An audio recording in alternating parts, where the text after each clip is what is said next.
Vamos lá, galera, e vamos para o nosso segundo vídeo aí sobre cidadania no Brasil e democracia. Formação republicana aí no Brasil. Esse é o nosso recorte. 1889, a proclamação da República do Brasil. O Brasil passava por uma série de transformações. 1888 foi feita a abolição dos escravos. No período do Império, porém, os escravos foram jogados à margem da sociedade, né? Não foram incorporados à sociedade. E assim, por vários tempos, sendo colocado à margem, à periferia da sociedade, e eu não digo apenas a periferia por local de moradia, mas também a periferia do contexto da participação política e social ali do indivíduo. Esse está jogado de forma ali e cultural também. Essa participação cultural do negro na sociedade brasileira, ela está à margem da sociedade. Outros valores são colocados. A gente vem de uma sociedade ali que é proclamada a república, que vinha de uma ideia de uma religião em público que era única, que era o catolicismo, que não aceitava a diversidade religiosa para esse momento, que constrói sobre ali as ideias do final do século XIX, defendendo ali as teorias racistas ali do final do século XIX, promovendo a exclusão e a eugenia, a valorização ali da figura de uma única cor ali de raça, no caso a ideia de raça, o homem branco. Então esse é o cenário do Brasil, em que a proclamação da República no Brasil, ela não é feita de forma popular, então o povo não participou, é feita por um golpe através do acordo dos militares e as elites locais rurais daquele momento. Bom, se eu não tenho participação popular, eu tenho que demonstrar ao povo, no sentido da república, que ele vai participar. Res públicos, o poder concentra-se nas mãos do povo. Nesse ponto, a gente teve a ideia de Tiradentes como construção de herói brasileiro ali, numa situação que foi forjada ali naquele momento pelos militares ali.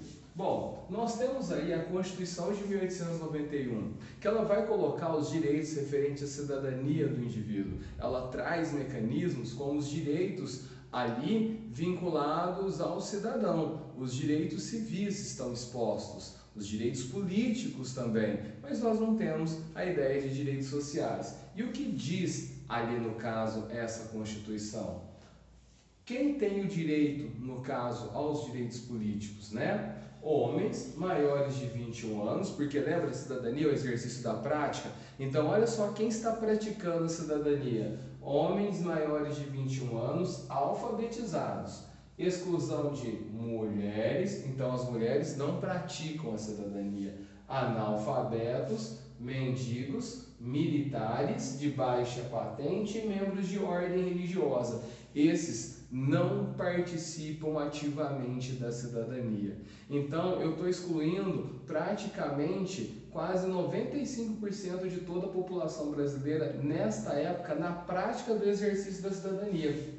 Bom, e a sociedade brasileira, como é que ela era? Era uma sociedade brasileira que vivia sob a influência das teorias racistas ali do final do século XIX. Chamberlain, que defendia a superioridade das raças, falando que haviam raças superiores e raças inferiores. Gobineau contra a miscigenação, e isso também defendido por alguns teóricos brasileiros, exemplo, Nina Rodrigues, que falava ali também que a miscigenação traria doenças àqueles que eram os de raça superior, as pessoas brancas. Quais seriam as doenças ali? O alcoolismo e doenças mentais, colocando que essas doenças, como o alcoolismo e doenças mentais, era fruto de vinculação à figura do homem negro. Então, são doenças desprezíveis na sociedade, de influência do negro. Automaticamente eu olho para o negro e falo: ô bêbado, olha a construção cultural de uma discriminação, de um racismo que já estava presente desde as questões da escravidão e agora é aumentado por causa dessas teorias,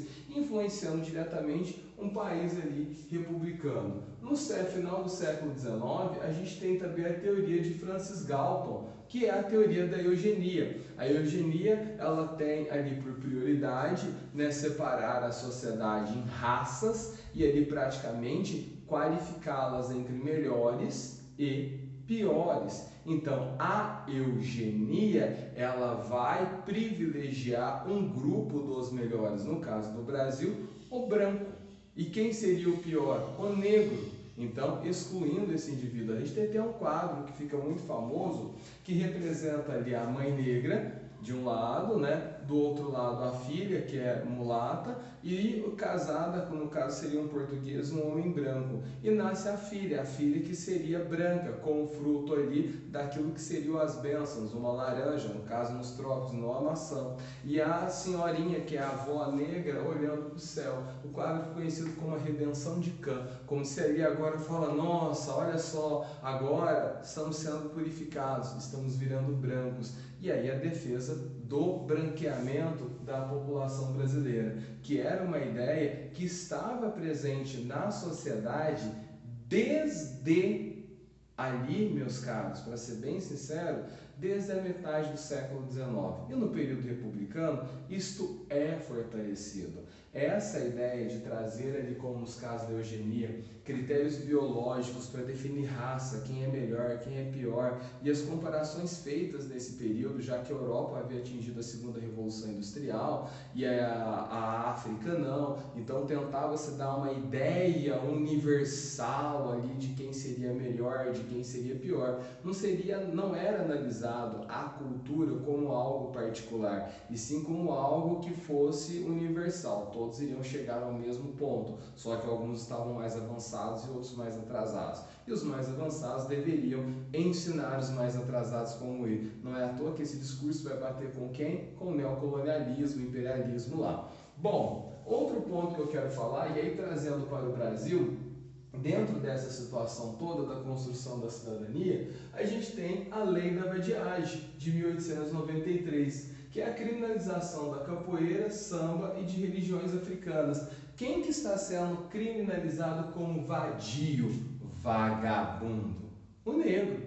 Porque são características culturais do negro a capoeira, o samba e as religiões africanas. Isso na época do governo de Floriano Peixoto. Então, automaticamente, eu estou vendo o Estado promovendo o racismo dentro da estrutura da sociedade brasileira. E esse negro, ele não está sendo tratado como cidadão. Como você pode reparar, não dá para se falar aqui no Brasil numa democracia, aqui neste período do que nós estamos falando, da Primeira República.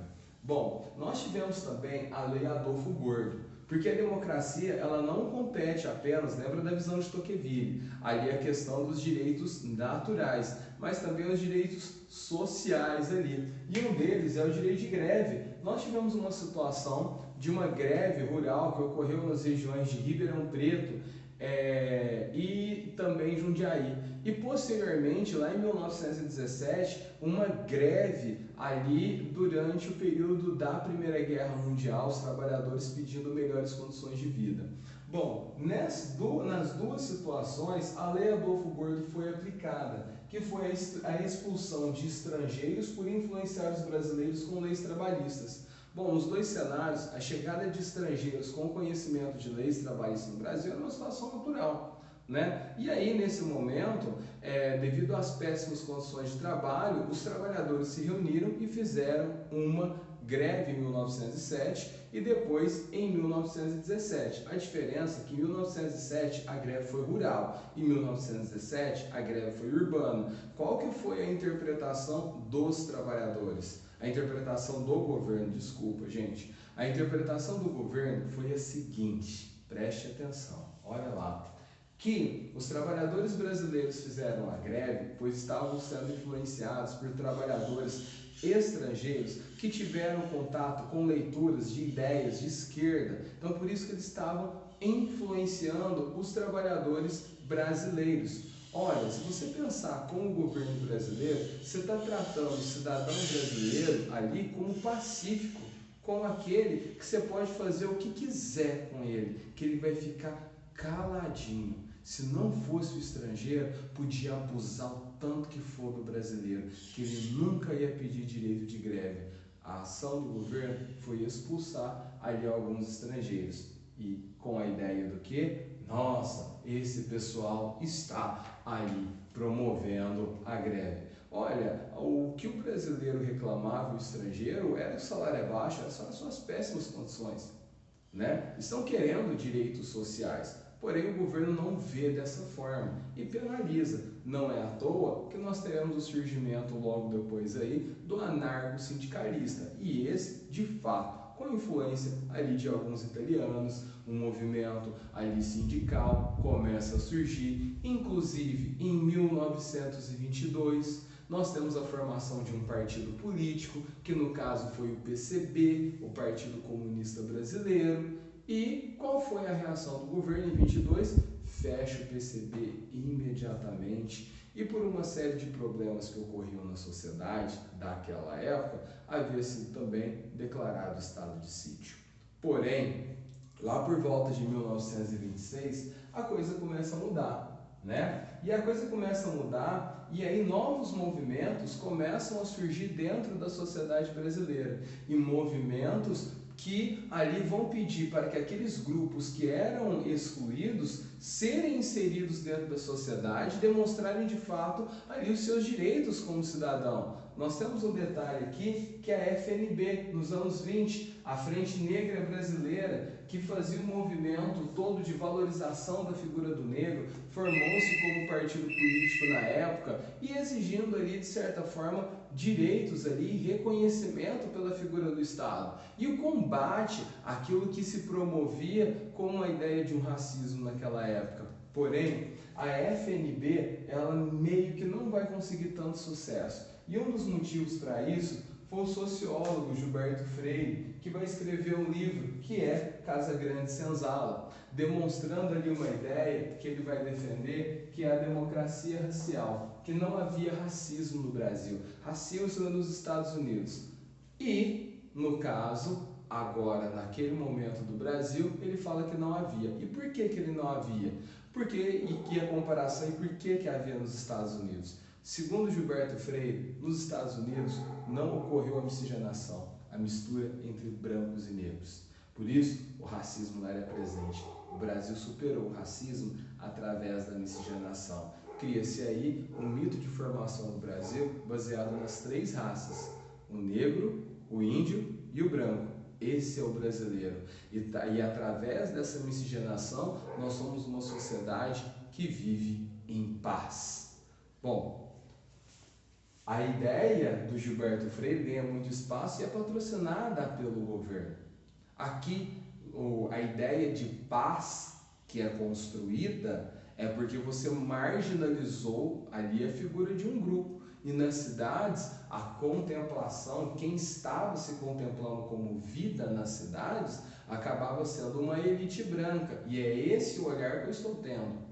Agora, os negros que estão lá na periferia estão jogados. Eu só olho ali para a cidade. Os índios estão lá nas suas florestas, um ou outro está no meio da cidade. Então eu olho para a cidade e falo, ah, beleza, esse é isso aqui. Então tá tranquilo. Então, olha, nós superamos ali o racismo. Lógico que o Gilberto Freire, ele vai fazer isso, essa escrita, falando da miscigenação, a partir do exemplo de vida dele, da família do avô dele. Ele pegou um exemplo e fez a análise da parte pelo todo. Então, o que é errado, né? O que ocorreu na família dele, na fazenda do avô dele, que ali você tinha negros que casaram com mulheres brancas, tal, ele tenta levar isso como se isso fosse ocorrer no Brasil inteiro. Isso é errado. E ali ele vai defender a ideia da democracia racial. O livro é traduzido para várias línguas e o Estado brasileiro também assume essa questão. Num todo o movimento nacionalista que estava ocorrendo nos anos 20, influenciado ali também pelos movimentos nacionalistas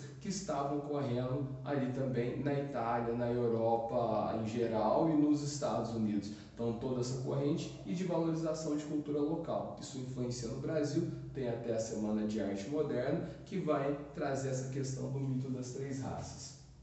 Outro grupo também é o BOC, Bloco Operário Camponês. E qual que é a ideia desse grupo? Defender ali tanto o trabalhador urbano quanto também o trabalhador rural, né? Eram ex-membros do PCB, então pedido de quê? Pedido de direitos sociais aí também. Galera, vou dar continuidade, vou parar por aqui. Até o nosso próximo vídeo, ok? Tchau, tchau.